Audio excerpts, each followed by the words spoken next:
Hi everybody, welcome back. Today we're going to be reading from Tangerine by Edward Bloor. We are picking up on page 84 and reading to page 94, which is the end of part 1. So on page 84, we will be starting at the page break where it says Monday, September 11th, later. At 4 o'clock, Grandmom and Grandpop called from Ohio to tell us we were on the national news, on CNN, so Mom turned it on. They already had live footage shot by a news helicopter. It showed the whole campus. Then it zeroed in on the field of portables and the focal point of the sinkhole. I was surprised, and even a little disappointed at how small the crater was, only about 50 yards across.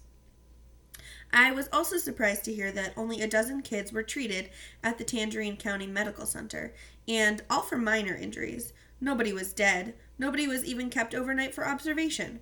The local news at 6 o'clock opened with the same helicopter shot, but they also had interviews with Mrs. Gates, Mr. Ward, the sheriff, and a group of 8th graders who had been in the Portable 19 Rescue Brigade. They were followed by a geologist from the University of Florida, Dr. Judith something. She explained that the above normal amounts of storm runoff, rain, had caused an underground cavern to form and then collapse. When it collapsed, everything on the surface above it collapsed too. In this case, the area of the field that contained portables 16 through 21. The reason the sinkhole had done such massive damage to the school was that all the portables were connected by wooden walkways. Yeah, tell me about it. All that cracking and splintering, none of the news coverage could recapture that. Dad came home angry and agitated. Reporters had been calling Dad's office, the Department of Civil Engineering, asking how a school could be built over a huge sinkhole. Old Charlie Burns was out of the office at a stock car race, so Dad had to take the heat. Dad tried to find the geological surveys for the Lake Windsor campus, but he couldn't. He had to tell the reporters that he didn't know where they were. One reporter had the nerve to ask him, "How can you not know what's going on in your own office?" He was especially angry about that. The 11 o'clock news featured the same exact reports. That's when I got a call from Joey. He said, "I heard that a whole home ec class got buried alive in Portable 18. They're just not telling us." "No way. Who told you that?" "Kara. She's hysterical." "Yeah, you're right. She is. I gotta go." And then he hung up. "I gotta go too. I am wiped out. But I feel good about today. I faced down danger today, maybe even death." When disaster struck, we all had to do something. In a way, we all had to become someone. I'm not saying I was a hero. All I did was slide around in the mud and try to pull people up. But I didn't panic and run either. I'm still afraid of Eric. I'm afraid of Arthur now, too. But today I wasn't a coward, and that counts for something. Tuesday, September 12th. The Tangerine Times printed a special pull-out section on the Lake Windsor Middle School sinkhole. The photos were spectacular. They had one huge shot of the splintered walkways sticking up in all directions like Godzilla had just trampled through there. The newspaper ran a letter from Mrs. Gates to the parents of all 7th and 8th graders. We're all supposed to attend a special disaster meeting on Friday night at 7:30 in the high school gymnasium. The letter said that the state and county officials are planning to attend, and that they are currently working out an emergency relocation plan that will be presented at this meeting. I'll bet they are. Think about it. There are 25 portables that are completely trashed, completely out of commission. Let's say there are 25 kids assigned to each of those portables, and each kid has 7 class periods a day. That's 625 kids and 175 class periods to relocate. Awesome. I was shocked to read that the 6th graders are supposed to return to school on Thursday. Thursday? The main building of the middle school and all the buildings of the high school have been certified as structurally safe by a team of engineers hastily assembled by Old Charlie Burns. It turns out that Old Charlie was in Daytona, but now he's back, and he is taking personal charge of the case. I'm sure that's fine with Dad, who wants nothing to do with the case or with Old Charlie.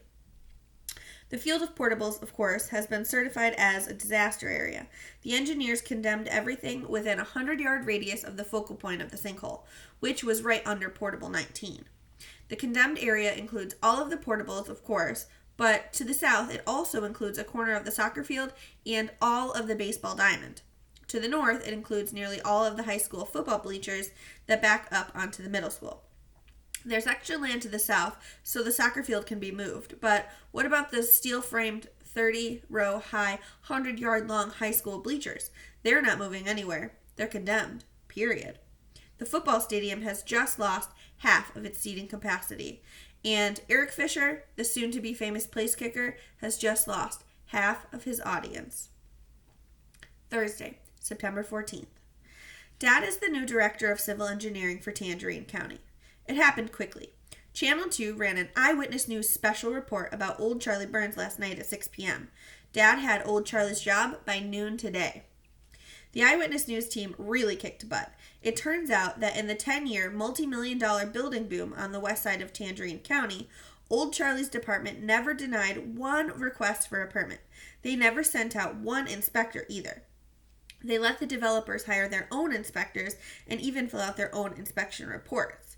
They let the developers conduct their own geological surveys too, including the missing one for the Lake Windsor campus. And they maintained, quote, the most relaxed building code in all of Florida for construction methods and materials. So, what has Old Charlie been doing instead of inspecting new development plans? Well, according to the Eyewitness News team, he's been living the high life, either at a Florida Gators game or at a stock car race. The University of Florida Alumni Association lists Old Charlie as a Bull Gator contributor. He even has his own skybox. He has a skybox at Daytona, too. And he is an honored guest at Talladega, at the Charlotte Motor Speedway, and at various other race sites around the southeast. According to the Eyewitness team narrator, Charlie Burns lived the high life, yet his salary remained that of a civil servant. So where did it all come from? The skyboxes, the expensive trips, the big contributions? Well, it came from the developers, on the side, off the books, under the table.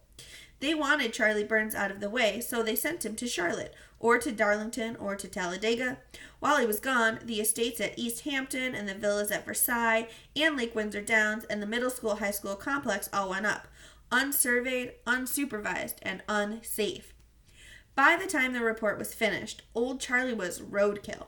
There wasn't enough left of Old Charlie to hose off the driveway. At first, Dad said that he was worried that he'd be tarred with the same brush, but a county commissioner called him right after the broadcast and talked to him for over an hour. Then, like I said, he got the job today. I heard Dad promise the commissioner that every new construction site will be thoroughly inspected and regulated from now on. So, I guess it's the end of the multi-million-dollar building boom west of Tangerine. The end of an era. The Old Charlie Burns era. Dad never mentioned Old Charlie in his conversation with the commissioner. He never mentioned him when he told Mom, Eric, and me about the job offer either. It's the end of an era, all right, and it's like Old Charlie Burns, the former director, the racing fan, the real character, no longer exists. But that's Dad. You're either at the center of his world or you're nowhere. There is no in between. It's the Dad era now. Friday, September 15th. Mom and Dad and I drove up to the high school tonight to hear about the emergency relocation plan. I expected to hear that we were going to be out of school for a month or two, or maybe even 6. I guess we all thought that, because Mom had been calling every private school within driving distance. She was trying to sell me on a local Catholic school called St. Anthony's. The boys there have to wear blue pants, white shirts, and blue ties. Mom was selling, but I wasn't buying. Mom, we're not Catholic, I pointed out. That doesn't matter. I talked to the principal, Sister Mary Margaret. You don't have to be Catholic to go there. It just happens to be a Catholic school. What are you saying? It's just a coincidence that only Catholics go there? Maybe you don't know everything about it, Paul. Would you please listen? 10% of their students are not Catholic, and the sister told me that she's been flooded by calls from Lake Windsor Middle, so you'll be with kids you know. There are about 3 kids that I can stand at Lake Windsor Middle. Well, I'll bet you Joey Costello's parents have called there. Sure, I'll bet Joey Costello's parents know what a rosary is, too. Dad snapped at both of us. I think this discussion is a bit premature, don't you? The school officials say they have a plan worked out, so let's all hear what it is. Until then, let's have some peace and quiet. Dad is stressed to the max about the Sinkhole business. His department is getting dozens of phone calls from magazines and wire services and TV producers. He's talked to people from as far away as Australia and Japan. In so many words, he gives them all the same old message. Old Charlie Burns did it. Now old Charlie is gone. That's why the county commissioners want Dad on stage with them at the meeting tonight. They want everybody watching to get the message. Old Charlie Burns did it. Now old Charlie is gone. When we got to the high school, there were about 1,000 parents and kids entering the gymnasium. We saw the Costellos getting out of their Jeep. While our parents talked, Joey muttered to me, "Check it out. Some of these geeks still have mud on them." I said, "Did you see the news?" "Yeah, can you believe it? If we hadn't gone home on that bus, we'd have been on TV with Mr. Ward and the rest of the rescue brigade, right? They'd be making a movie about us." "Yeah, right. We'd have been heroes." Joey looked away. He clenched his jaw and added, "Mike would have been proud of what we did, I'll tell you that." "Yeah, I'm sure he would have." "Okay, here we go. I'll catch you tomorrow." "Okay." We split off from the Costellos and moved into the gymnasium. There were no seats at all. The pull-out bleachers had not been pulled out, so everybody had to stand. We worked our way in as far as we could, stopping about 20 yards from a small stage. Dad spotted the county commissioner who backed him for Charlie Burns' job. The commissioner was a big guy with a big gut and a big bald head. Dad waved to him and then pushed his way steadily forward up onto the stage until he was standing next to him. Mom and I stayed down on the floor. After a few minutes, Mrs. Gates walked to the microphone and tapped it. I want to begin by apologizing for the standing room only conditions, but it was the only way to get all of us in here tonight. I want to thank Mr. Bridges, the principal of Lake Windsor High School, and all of his staff. They, along with our own remarkable middle school staff, have been working nearly round the clock since Tuesday morning. The people in the crowd applauded in appreciation. I don't need to tell anyone what happened here on Monday, but I do want to assure you that none of our students were seriously injured, and that's because every student behaved in a very mature way. The fact is, many students showed a great deal of courage out there. They helped to keep a natural disaster from becoming a human disaster, and they too deserve our applause. There was a louder applause this time. I strained to see Joey, but I couldn't. I want to introduce the people up here on the stage. Mrs. Gates then went on to introduce about 20 people. The commissioner of this, the coordinator of that, the superintendent of something. When she got to the director of civil engineering and read out Dad's name, the crowd buzzed ominously. Finally, she got to the part that everyone had come to hear. All these people, in conjunction with the State Department of Education in Tallahassee, have helped to devise this emergency relocation plan. Mrs. Gates stopped and held up some papers. She looked over the crowd.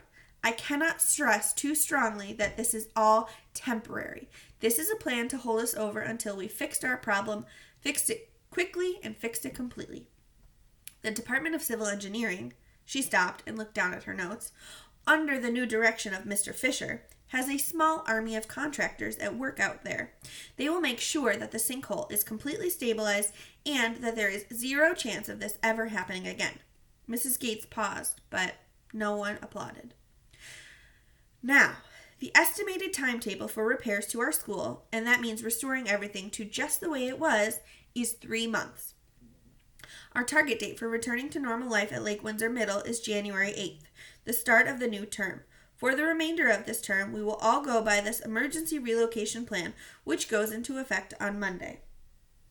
Wait a minute. Whoa. I couldn't believe what I was hearing. Monday, I had figured on a month's downtime at the very least. Now, basically, we had the weekend off, and then we were due back in school. Mrs. Gates turned to page 2 of the plan and began to read the details. They added up to this. All the 8th graders would have to squeeze into the high school. All the 7th graders would have to squeeze into the middle school. Parents around me whispered to each other and acted like they understood. Mrs. Gates should have quit while she was ahead, but she continued. Unfortunately, this means that the middle school will have to run on a split shift for the rest of the term, with class periods reduced to 40 minutes. 6th graders will begin at 7:30 a.m. and end at 1 p.m. 7th graders will begin at 1:30 p.m. and end at 7 p.m. An unfriendly sounding rumble began in the crowd. Mrs. Gates spoke again quickly. We understand what a strain this will put on everyone, but I ask you to remember that this is only until the end of term. We also understand that this plan simply will not work for some families. That is why 7th grade parents will have another option. Mrs. Gates turned and pointed to a black woman in a blue suit. Dr. Grace Johnson, the principal of Tangerine Middle School, has agreed to take in any of our 7th graders for the remainder of this term. Lake Windsor students who choose to go there will be absorbed into the existing class schedule at Tangerine Middle School, which is the same as our normal class schedule. Those of you who choose this option, however, will have to provide your own transportation. The crowd noise started to increase. Mrs. Gates said, "7th graders, please do not leave without a split shift schedule." She then closed the meeting by saying, "That's all for now. Remember, we're all in this together and we'll come out of this an even stronger Lake Windsor Middle School family. Good night." As the people around me started toward the exits, I stood rock still, looking up, like I was looking towards the heavens. It was a miracle. I could not believe what had just happened. Dad found us in the crowd and said, "Come on, we can talk about all this in the car." "No, no," I shouted above the noise. "We have to talk about it here. The miracle happened here." Mom looked at me curiously, but she sided with Dad. "Come on, Paul. The car is quieter, and we need quiet. This is a big decision to make." I was elated, and I wasn't budging. What's to decide? I faced down Mom and Dad in the middle of the gymnasium. "Mom, you ruined my life at Lake Windsor Middle when you turned in that IEP. This is your chance to unruin it. Dad, I don't mind if you never pay attention to me for the rest of my life. Just give me this chance. I won't complain about Eric ever. Just give me this chance. Both of you. I want to go to Tangerine Middle School, and I want to go with no IEP." I looked at Mom, and I knew I had her. She couldn't resist me, not after what had happened with Coach Walski. I looked at Dad, and he seemed puzzled. Not angry, just puzzled. He said, "What's this about me never paying attention to you? Maybe during football season I'm more wrapped up with what Eric's doing. That's true. But the rest of the time I pay equal attention to you boys." "Football season and soccer season happen at the same time, Dad. It's okay with me if you can't pay attention to both. Just let me go to Tangerine Middle. Do you understand? I wouldn't be the water boy there. I'd be the goalie." Dad started nodding. Slowly at first, but then he picked up speed. Mom looked at me with her nervous smile, but she nodded right along with him. The heavens had opened up for me. And that is the end of part 1.